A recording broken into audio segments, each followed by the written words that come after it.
noite a todos, os nossos votos a todos de muita paz. Então, dentro dessa temática, sexualidade e espiritismo, nós fomos buscar uma pontuação em forma de uma pergunta em O Livro dos Espíritos, e todas, sem dúvida, muito bem elaboradas pelo nosso brilhante codificador, Allan Kardec, e ele vai, então, perguntar aos espíritos isso. É a mesma força que une os elementos da matéria nos corpos inorgânicos e orgânicos? Nós podemos nos perguntar, o que essa pergunta tem a ver com o tema? É a mesma força que une, é a mesma força de atração que une essas partículas dos corpos que são inorgânicos, desses corpos densos, com mínima quantidade de fluido vital, e daqueles corpos vivos, como das plantas, dos animais e os nossos próprios corpos, é a mesma força? E os espíritos vão responder que sim, que é a mesma lei de atração que junta essas partículas para formar esses corpos. E o livro que nos inspirou muito a nossa temática da noite é um livro psicografado por Chico Xavier, que é o livro Vida e Sexo, ditado pelo benfeitor espiritual Emmanuel. E Emmanuel vai pontuar ao longo desse livro alguns capítulos acerca dessa temática, que para a maioria de nós ainda falar de sexo, de sexualidade, ainda é um tabu, como falar de morte também. Algo que já deveria estar dentro das nossas rodas de conversa de uma forma mais madura. Em relação à pergunta do Livro dos Espíritos, Emmanuel vai dizer o seguinte: a energia sexual, como recurso da lei de atração na perpetuidade do universo, é inerente à própria vida, gerando cargas magnéticas em todos os seres, relacionando a elas as potencialidades criativas. Quando nós pensamos na energia sexual, ainda e tão somente nos ocorre o ato em si, a vivência da sexualidade. Mas não é isso que os espíritos nos dizem. Isso é uma expressão dessa energia. Então essa energia, ela se manifesta por conta da lei de atração. Assim como duas pessoas se sentem atraídas para viver uma comunhão sexual, da mesma maneira as partículas sofrem essa força de atração. Elas se juntam por conta da lei de atração, mas uma força intrínseca nesse processo é a energia sexual.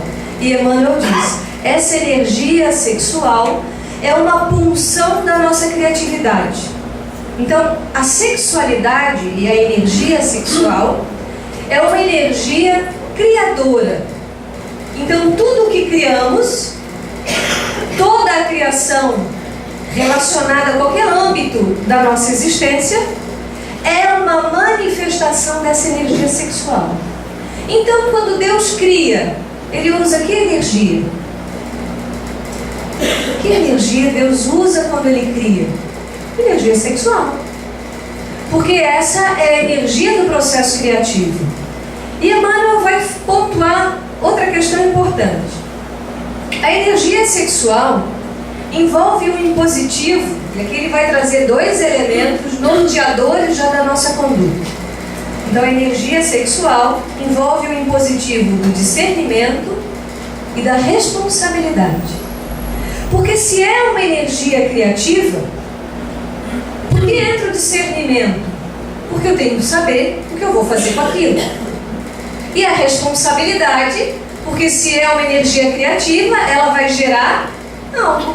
Não é lógico? Então ele diz, toda vez que eu vou fazer uso e utilizar da energia sexual, eu vou caminhar em cima desses dois pilares. O que vai me alicerçar é o discernimento e a responsabilidade. E ele conclui, discernimento e responsabilidade em sua aplicação, e que por isso mesmo deve estar controlada por valores morais que lhe garantam um emprego digno. Ok, eu posso ter discernimento e posso ter responsabilidade, que de alguma maneira já são alicerces morais, mas ele vai mais profundo. Ele diz que quando nós nos moralizamos, nós desenvolvemos em nós outros valores, como o valor da caridade, da compaixão. E a compaixão está subentendido aí aprender a se colocar no lugar do outro. Fazer para o outro aquilo que eu gostaria que o outro me fizesse. Então eu vou tendo uma capacidade, não intelectual, mas uma capacidade emocional madura diante do uso dessa energia e dessa força criadora da vida que Deus depositou em cada um de nós. E mais, em toda a sua criação, porque é a força que rege a atração para o inorgânico e para o orgânico é a mesma. Não tem diferença. Emmanuel vai dizer que quando esses valores morais eles vão norteando o uso dessa energia e portanto esse emprego vai ser digno, ele diz que a partir daí nós podemos manifestar algumas criações. E onde isso vai acontecer? Essas criações, elas serão a criação de formas físicas, a seguradora da família, ou na criação de obras beneméritas, da sensibilidade, da cultura, para a reprodução e extensão do progresso e da experiência, da beleza e do amor, da evolução e brilhamento da vida do planeta. Então, o que ele está dizendo aqui? Essa energia sexual vai conferir a nós a capacidade de gerar formas físicas. Vocês concordam com isso? De onde cada um de vocês veio? De onde nós viemos? Um homem e uma mulher um dia se encontraram, talvez se casaram, tiveram uma relação íntima. E dali estamos nós. Esse pai e essa mãe forneceram material físico para nós. O espírito não. Então, essa energia sexual, ela ajuda a confeccionar a matéria física. Então, vejamos numa análise da família. Por que um pai é um pai? Por que ele recebe esse papel ou recebe essa denominação? Porque ele se envolveu com alguém e dessa relação veio um filho. Então, essa energia sexual também nos confere papéis. Como a mãe só é a mãe porque concebeu um bebê, que teve um filho. E um filho só é um filho porque tem um pai e uma mãe. E tudo isso começou onde? Nessa união sexual. Mas ele fala não só isso, mas ele diz, a partir da manipulação dessa energia podem ser criadas obras beneméritas. Então Emmanuel já está dando uma pista aqui para nós, que essa energia sexual também pode ser transcendida.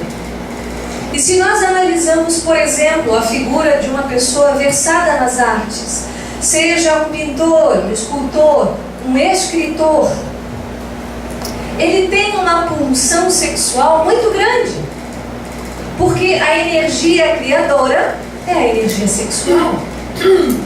Ele tem uma carga dessa energia um tanto quanto maior.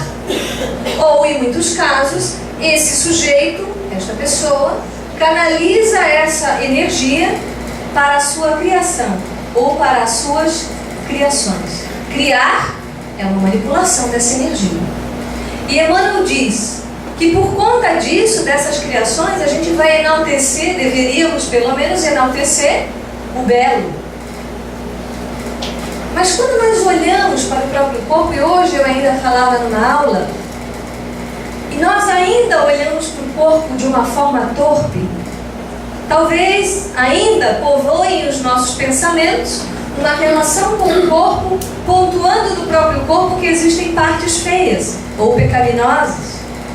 Mas nós não somos uma obra de Deus? Será que Deus cria algo que é feio? Se nós partirmos da mão do Criador, todo esse corpo está cheio de beleza. E a minha relação para comigo mesmo vai estabelecer as relações que eu vou ter para com os outros.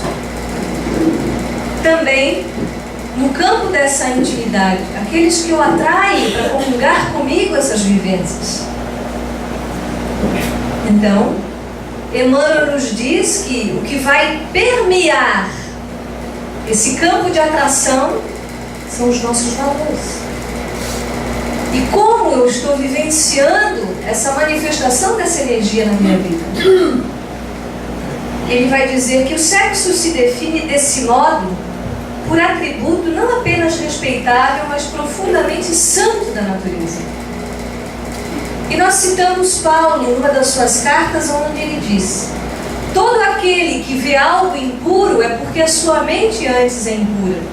Então muitas pessoas veem a sexualidade, a troca íntima, como uma coisa feia ou impura. E Emmanuel vem nos dizer o contrário. Ele diz que essa é uma troca a nível de uma santidade. Mas será que nós estamos nos preparando para que isso seja assim? Que conotação eu dou para essa vivência sexual na minha existência? Que valores eu recebi também em casa acerca disso? Se hoje se vulgarizou tanto essas relações, elas estão muito fáceis. E mais do que fáceis, estão descartáveis. E nós vamos, na medida em que nós vamos fazendo as nossas reflexões, nós vamos percebendo como isso é grave para as nossas vidas. Se vulgarizou. Não que não se deva ter a experiência, mas é saber onde que essa experiência está pautada.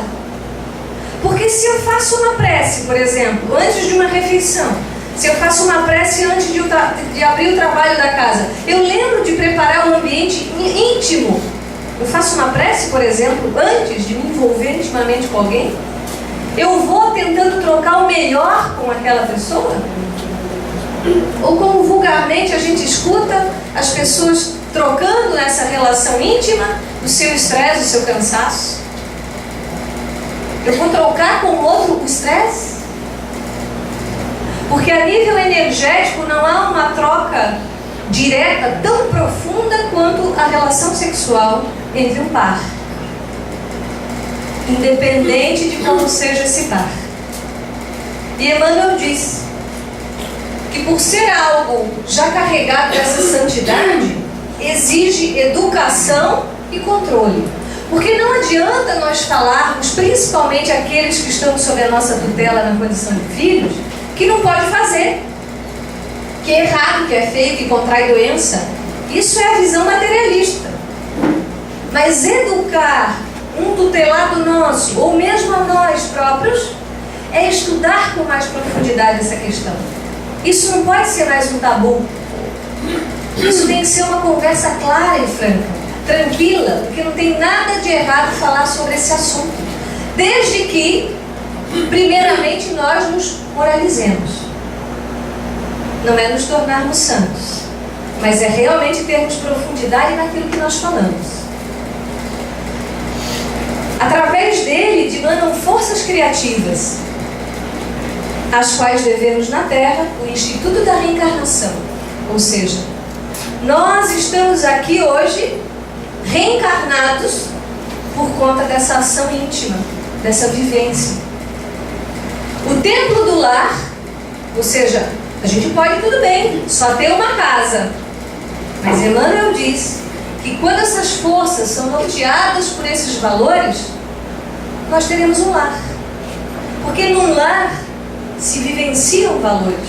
Numa casa não, porque a casa é só uma estrutura material. Um lar é norteado por valores.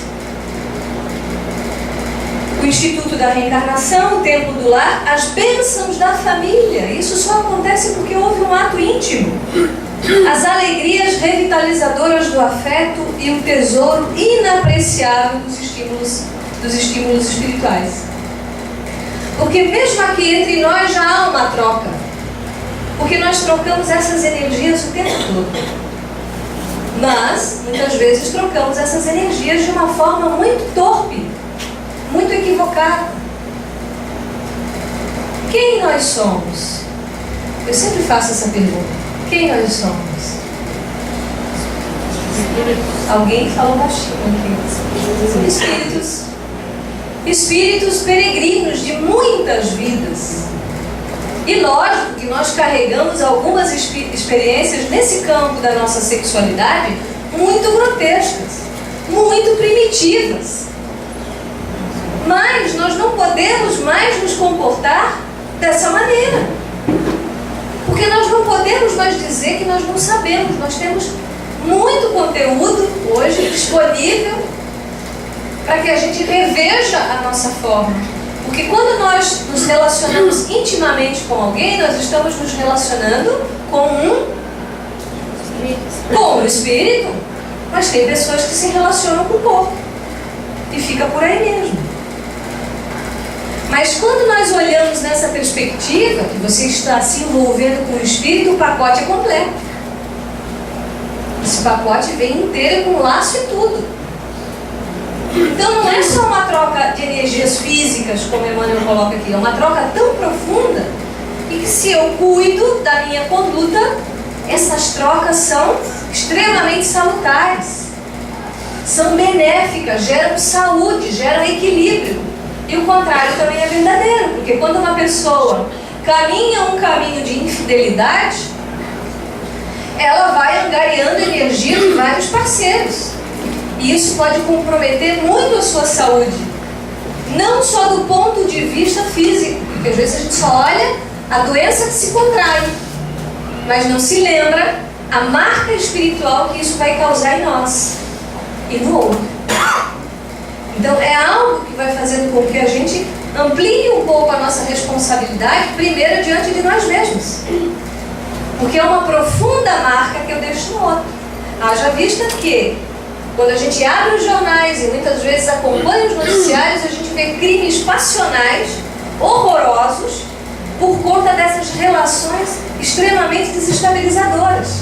Então, muitas vezes, o que leva uma pessoa a matar a outra? Uma traição.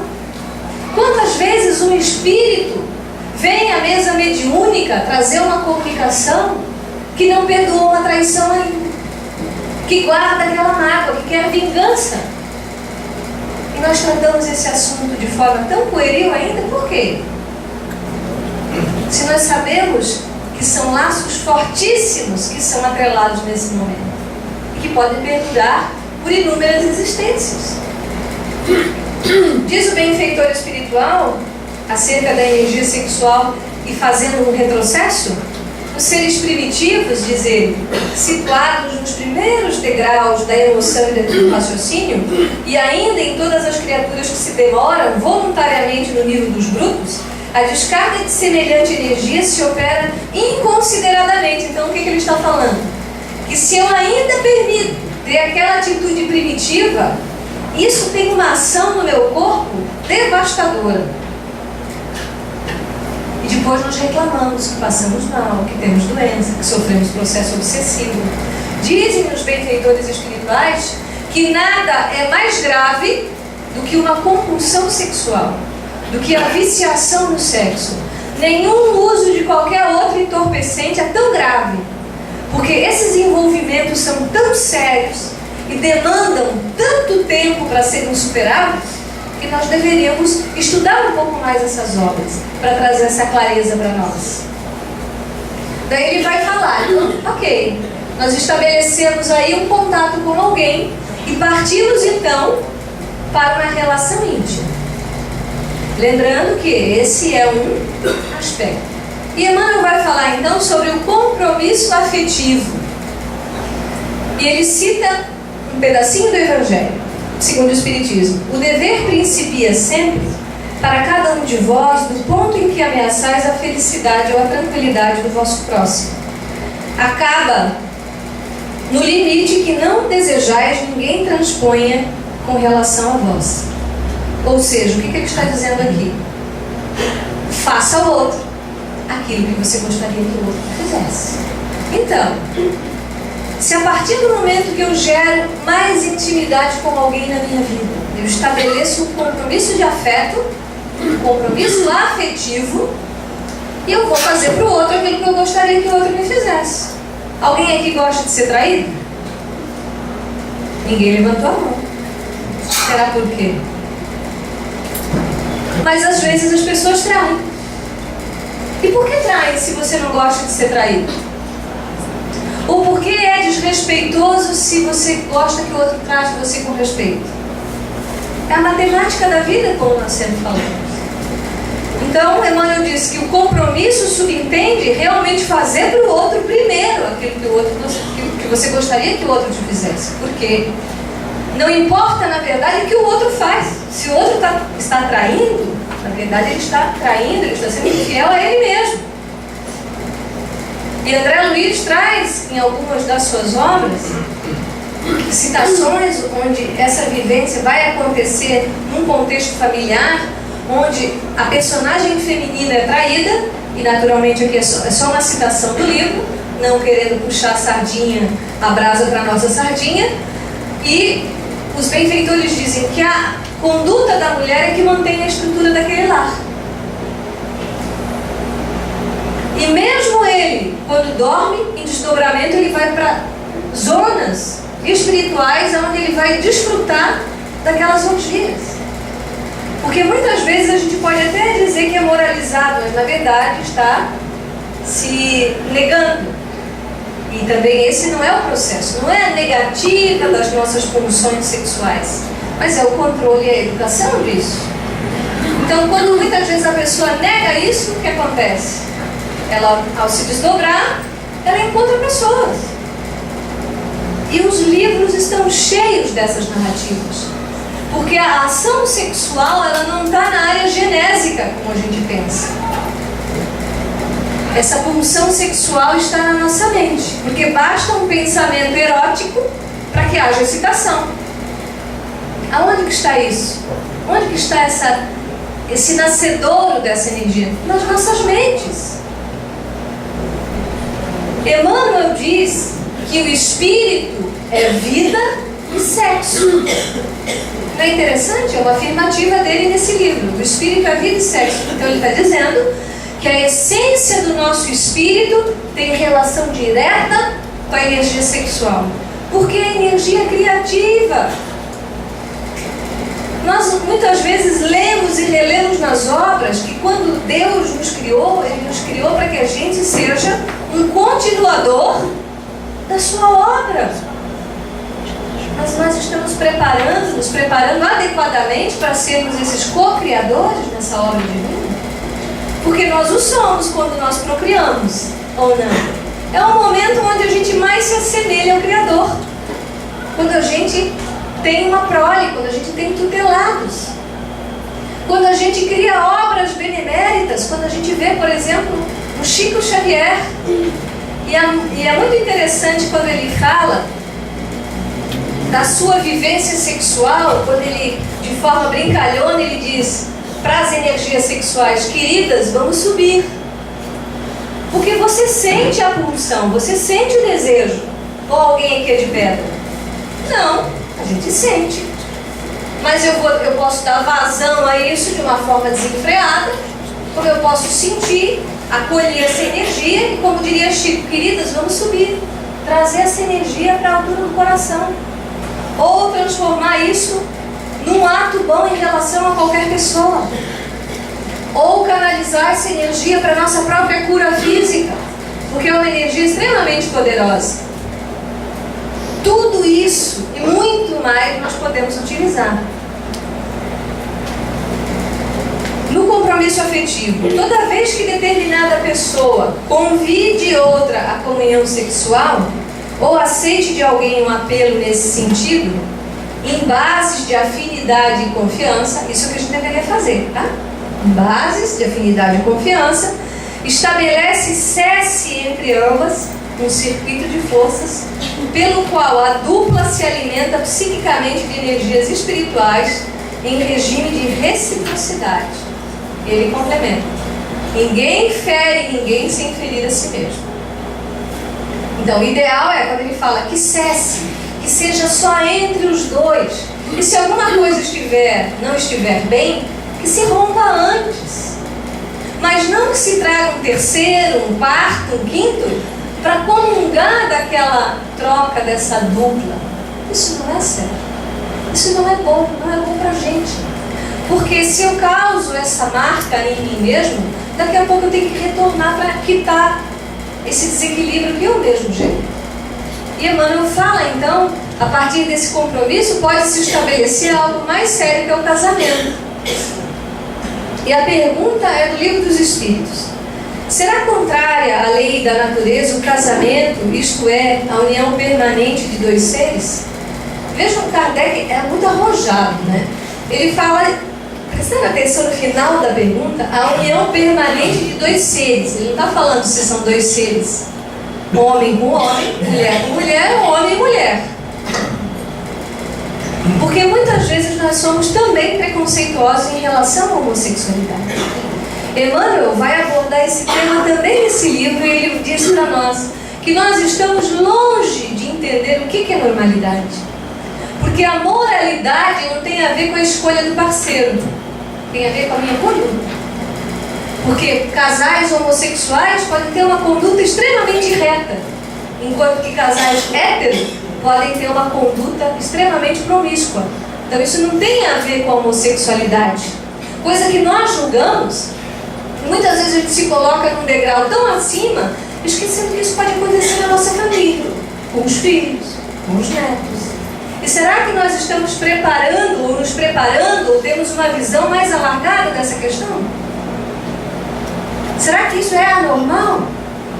Porque se o casamento é uma união entre seres, e a resposta é, ele pergunta se esse casamento é contrário à lei de Deus, o que vocês acham? Casar é contrário à lei de Deus? E a resposta é não, que marca o progresso da humanidade. Então, quando um casal consegue estabelecer uma união, e não é um casamento no papel, mas é uma união verdadeira de espírito para espírito, isso é uma marca, isso é um indicativo de que nós estamos progredindo. E no livro Nosso Lar, a benfeitora veneranda, uma das ministras dessa colônia espiritual, quando ela fala com André Luiz no capítulo 20, ela vai dizer assim: na fase atual evolutiva do planeta, existem na esfera carnal raríssimas uniões de almas gêmeas, reduzidos matrimônios de almas irmãs ou afins e esmagadora porcentagem de ligações de resgate. O maior número de casais humanos é constituído de verdadeiros forçados sob algemas. E quando ela fala de alma gêmea, eu sempre brinco, a algema é aliança. A aliança é uma pegadinha. A gente coloca aliança, mas na verdade é uma algema sutil. Porque é isso que ela diz. A maioria de nós vive casamentos de graves resgates. Pouquíssimas de relações afins e raríssimas de almas gêmeas, que são almas, espíritos que já peregrinaram algumas existências juntos e que necessariamente não estão no mesmo nível, porque no livro Renúncia de Chico Xavier, dentro da sua série de romances, nós vamos encontrar um espírito chamado Alcione, que vem de um planeta de 2 sóis. Ela já é um espírito muito evoluído, e ela vem resgatar na Terra a sua alma gêmea. Às vezes nós achamos que as almas gêmeas também podem ocorrer, como Allan Kardec e Émile Boudet, como Gandhi e sua esposa, mas são raríssimos os casais que vêm para cumprir uma missão nesse nível. A maioria de nós vem resgatar mesmo. E o curioso é que quando essas relações começam, os casais trocam apelidos, geralmente com o nome de animais pequenos, né? Minha cotovia, meu benzinho. Só que ao longo do tempo, esses bichos crescem muito. Tem nomes grandes. E onde foi a paixão? Aquela chama acalentadora? Onde ficou o amor ao longo do caminho? Se essas palavras cresceram tanto, se os bichos aumentaram tanto de tamanho, e de repente aí o amor se perdeu. O que faltou? O que se deixou de lado nesse caminho? Porque há de ser alimentado isso sempre. O casamento não está pronto, ele é construído dia a dia. E é uma tarefa, principalmente quando vêm os tutelados, os filhos, que são frutos dessa energia trocada nesse parto. Então o casamento, ele marca essa marcha, ele marca um progresso, porque ali eu afirmo um compromisso maior. Eu me comprometo com o meu burilamento e ser parceiro do outro em qualquer circunstância. Porque hoje as trocas, elas estão tão descartáveis. Está tão fácil. Mas qual é o objetivo disso tudo? O objetivo é sempre o encontro. E no encontro verdadeiro de almas afins, com as dificuldades, com certeza, é aí que vai ter crescimento. Não é na relação descartável. Não é num curto espaço de tempo.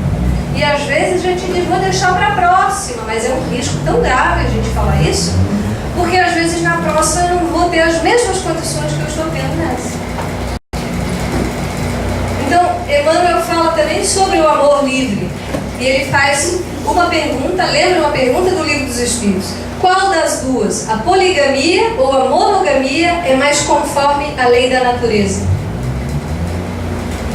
No reino animal, a gente vai presenciar naturalmente uma relação dos caninos, dos cachorros. Quando a mãe cadelinha pare os seus filhotes, quando o macho cresce, ele sabe que aquela fêmea é a sua mãe, ele não distingue isso, né? Ele não distingue. Mas, na natureza, existem animais que são fiéis, como algumas espécies de lobos, baleias e golfinhos. E alguns pinguins também. Será que Deus já não está dando uma pista para nós?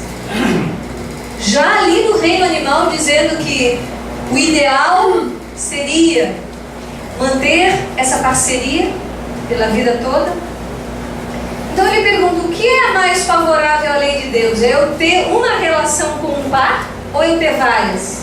O que é mais conforme à lei natural? A poligamia, dizem os espíritos, é lei humana cuja abolição marca o progresso social.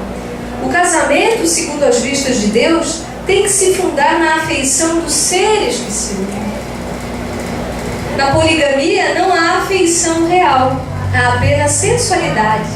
Então muitas vezes nós nos comparamos aos animais, dizendo, não, mas o corpo precisa disso. Mas eu estou agindo como bicho. Estou agindo exatamente como um animal. Só que alcançar a verticalidade não foi por acaso que nós ficamos um dia de pé.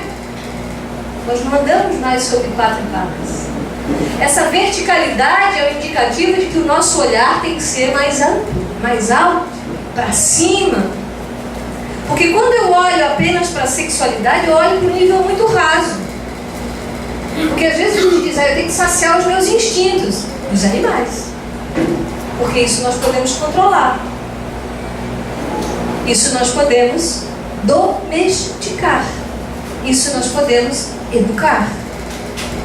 Então, essa atitude, sempre relacionada a manter esse cultivo do par, é um indício de maturidade espiritual. E Emmanuel diz, como nós temos que cuidar, não é que Deus vai negar as nossas paixões. Em nenhum momento diz, não sinta, não faça. Em nenhuma obra vocês vão encontrar nenhuma fala nesse sentido. O espírita não deve fazer isso. Não tem. Eles vão orientar e fica ao nosso critério fazer a escolha. Ninguém é obrigado a nada, porque a partir do momento que nós verdadeiramente compreendemos, a conduta muda. Encontrar Jesus não dá para ser mais a mesma pessoa. Então, quando ele busca naquela situação onde a mulher adúltera está ali para ser apedrejada, e o curioso é que só as mulheres eram apedrejadas na época de Jesus, os homens adúlteros não. Porque a mulher traz um pouco também esse estigma. É algo que a gente vem revendo, não no feminismo, que liberou a mulher no sentido torpe, mas nessa situação de igualdade de direitos e deveres. Isso é positivo. No meio social, no meio profissional. Mas muitas vezes a mulher quer se igualar ao homem na libertinagem. Que valores são esses? Eu me igualo daí no pior do outro? Ou eu tento me igualar no melhor do outro? Então, quando Emmanuel fala que essa afeição real, ela só é construída na permanência desse par, não na troca. Ali é só sensualidade mesmo, é só físico, é só corpo, não tem um teor mais profundo. Falamos da homossexualidade, dessa perspectiva e vamos ler agora o texto. Então, a coletividade humana, diz Emmanuel, aprenderá gradativamente a compreender que os conceitos de normalidade e de anormalidade deixam a desejar quando se trata simplesmente de sinais morfológicos.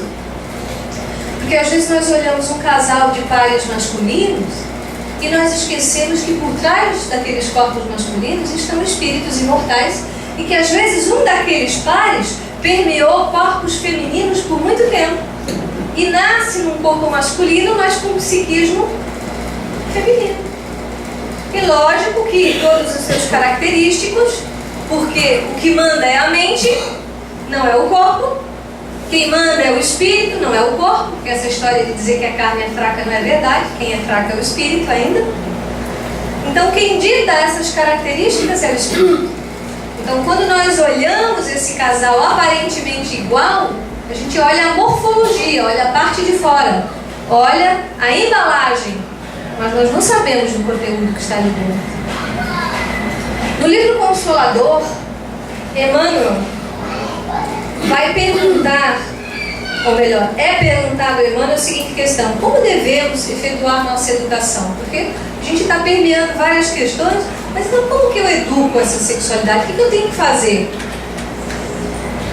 Como devemos efetuar nossa autoeducação esclarecida pela luz do Evangelho nos problemas das atrações sexuais, cujas tendências egoístas tantas vezes nos levam a atitudes antifraternais? E muito curioso, quando essa nossa irmã abriu o Evangelho, saiu causas atuais das aflições. Porque a gente tem uma mania, muitas vezes como espírita, de dizer: isso é coisa do passado, isso é carne. Encontrei essa mulher tão carne. Mas na verdade, aquilo que nós vivemos nessa vida está muito mais relacionado àquilo que nós já produzimos até aqui. A gente já está resgatando muito do que a gente plantou nos nossos 20 e poucos anos, 30 e poucos anos, 40 e poucos, 50, 60. É só olhar para trás. O que eu semeei nesse tempo? O que eu estou colhendo agora, nesse dia, por exemplo, hoje? Que tipo de experiência eu estou tendo hoje, nesse campo da minha sexualidade? Sem analisar os outros. Então, como eu vou educar? Porque Emmanuel, quem pergunta, ele diz que essa falta de educação está muito vinculada às nossas atitudes egoístas. Porque a gente realmente é muito ego-centrado, inclusive quando se relaciona. A gente pensa muito mais no prazer pessoal, no bem pessoal, sem pensar que alguém está ao nosso lado caminhando junto. De vez em quando é bom eu perguntar a essa pessoa se ela está feliz, se o meu comportamento é adequado. Será que eu troco isso? E Emmanuel vai dizer: não devemos esquecer que o amor sexual deve ser entendido como um impulso da vida que produz o homem às grandes realizações do amor divino. Então ele diz: não é para negar isso, mas isso é um degrau. Através da progressividade de sua espiritualização no devotamento e no sacrifício. Toda vez, ele diz, quando experimentarmos disposições antifraternais, ou seja, toda vez que eu me dou conta de que eu estou sendo egoísta com o meu par, o que eu devo fazer? Isso significa que preponderam em vossa organização psíquica as recordações prejudiciais. Então ele diz que toda vez que eu ajo de forma equivocada nesse campo, eu sofro um arrastamento. E isso é muito comum, a gente sempre é arrastado mais para a nossa sombra. Mas se nós não começarmos os primeiros passos, a sombra sempre vai nos arrastar. O nosso lado primitivo sempre vai nos puxar para trás. E o nosso lado luminoso vai ter dificuldade de crescer. E mais adiante, Emmanuel diz: Deus, Ele não extermina as paixões dos homens, mas fala-as evoluir. Então, não é para negar os desejos, mas é para olhar de uma outra maneira. É buscar também conhecimento na literatura, para perceber nessa ótica espiritual. Porque, vejamos só, na reencarnação de Segismundo, que é uma citação no livro Missionários da Luz, onde André Luiz vai acompanhar um processo reencarnatório, que é lindíssimo. Então, o mentor espiritual Alexandre, que está orientando André Luiz naquela situação, para que ele veja a magnitude do que é uma reencarnação, quando o casal vai para a sua intimidade, para o ato em si, Alexandre diz: não, esse casal, ele é tão moralizado, eu preciso de um pouco de água. ele é tão moralizado que há uma proteção espiritual em torno, não só do quarto, mas do lar. Nenhum espírito tem acesso à câmara íntima daquele casal, se esse casal realmente é moralizado. Mas em contrapartida, imaginemos a situação oposta. Se não há moralidade, se não há valores, quem frequenta aquele ambiente? Qualquer espírito. Porque essas energias produzidas na relação sexual, elas são tão fortes que formam um polo de atração para alguém reencarnar. Isso é muito forte. E ao mesmo tempo, quando não há essa disposição moral, espíritos de ordem muito inferior vêm manipular essas energias para situações muito funestas. E às vezes a gente pensa que está sozinho. O Chico conta que às vezes nem no banheiro ele estava sozinho. Pedia com licença, por favor, né? Mandava os espíritos sair do banheiro. Nós pensamos que nós estamos sozinhos. E isso tem uma repercussão enorme. No livro Religião dos Espíritos, Emmanuel vai dizer o seguinte: ignorar o sexo em nossa edificação espiritual seria ignorarmos. Então ele diz, não é para ignorar nada, é para sentir, é para educar. Urge, no entanto, situá-lo a serviço do amor, sem que o amor se lhe subordine. Ou seja, o sexo, a energia sexual tem que estar a serviço de quem mesmo? Do amor. E não o contrário. O sexo não subordina ao amor. Porque nós separamos muito isso. Gente, às vezes a gente diz, não, sexo é uma coisa e amor é outra. Olha a dificuldade que às vezes nós temos que entender que tudo é a mesma coisa. E que sexo, na sua essência real, como energia, é a mesma coisa que amor. Porque se toda essa criação existe, ela partiu dessa ação de Deus. Então tudo é divino, tudo é maravilhoso. Como a troca íntima também é. E Emmanuel diz, compara a energia sexual com o rio e o dique com a nossa moralidade ou amor. Então ele fala, o rio fecunda, o dique controla. A força do rio não é uma força de fecundidade, de profundidade, porque a energia sexual é forte.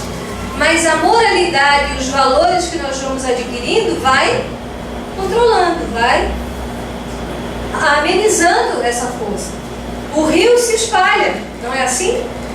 Numa enchente, por exemplo, aquela avalanche de energia vem tão forte que transborda, mas o dique policia ali a expansão.